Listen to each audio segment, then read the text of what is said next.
Welcome to Adelante Chicago. Bienvenidos. I am Lourdes Duarte. Thank you so much for joining us today. Well, the showdown continues, and it is still limbo land for hundreds of thousands of undocumented students who have been waiting for an answer on DACA. The March 5th deadline has come and gone, so where do we stand today? Daisy Funes, Executive Director of Centro Romero, is joining us to explain exactly where we are at. Thank you so much for coming in. Always nice to have you guys here. Thank you. A pleasure to be here. Okay. I mentioned this March 5th deadline, which was sort of the big focus was on that. That has now come and gone, as I said. So what happens now for these thousands of students who really feel like they're in limbo? They don't know what to do. Yeah, I think that there's no solution. There's no permanent solution. But as a community agency, we want to make sure the students that have DACA continue to register. That is important because that's a way of protection. We need to know what other opportunities are available if they have other family members or one-on-one looking at the whole spectrum of immigration that could be a way of protecting.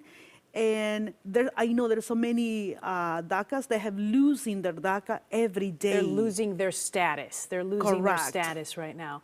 And the reason why a lot of them are not re-registering is because they are so afraid of what could happen if now they re-register and the government has all their information. So what do you say to that?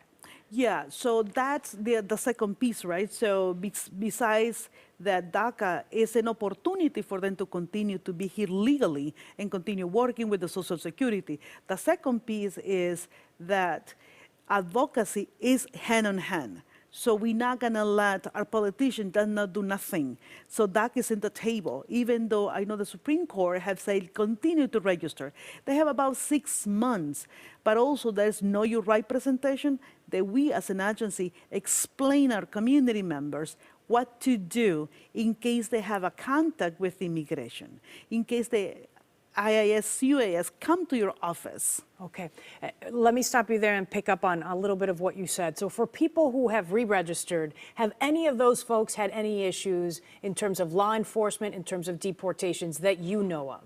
Yes. Yes. They've had issues where they have? Okay. They had issues because the registration, they don't carry with them sometimes. Okay. And when they're being stopped or they have a criminal record and we don't know about it. So this is why the interview one-on-one is so important for us to make sure we know where you stand. Have you had any contact with the police? Have you traveled outside of the United States? But I guess my question to you is, for people who have re-registered, who have filed all the proper paperwork now, has that caused them to have any troubles? No, not at all. Not at all. They're protected by the program. You're saying this protects them more? Yes, correct. With a WIN document, you're always going to be at risk. But with this document, even though it's not a permanent solution, it is a protection. And while you're documented, there's opportunities for you to become permanent resident through the way, through the process. So the idea is for you to continue. You have 180 days to re-register. Once that expiration date is hit. Exactly. So scary for people, though, so scary. And I'm sure that your agency has been receiving a lot of calls. What are those calls like? And give me a sense of the number of people that are calling you asking about this. We receive about 30 calls every day. 30? Just DACA, not everybody else, because we have other services that we provide. But DACA, the main concern is, am I be at risk? Am I putting my family at risk? Well, anything is at risk at this moment. And we don't know the administration, because when they say we're looking for those potential people that put us in danger, well, what we're telling you is this is an opportunity. We need to continue to make sure that our politicians know that we still need this program.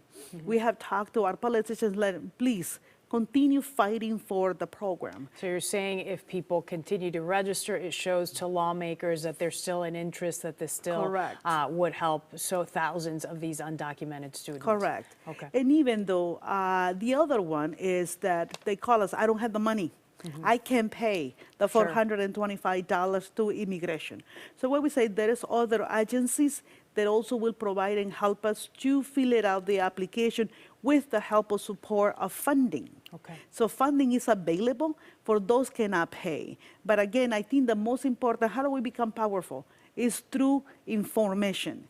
So get informed, let us know what your issues are and how the way the administration will change. We don't know, but it's better to have something to have nothing. A lot still up in the air, and it seems like it's going to be that way for a little bit longer. So thank you so much to Centro Romero for the work that you're doing. Let's put the information up on the screen if some of you at home are interested or have relatives who are interested in getting some of this help. Centro Romero, located on North Clark Street. That number is 773-508-5300. Thank you, Daisy. You're welcome.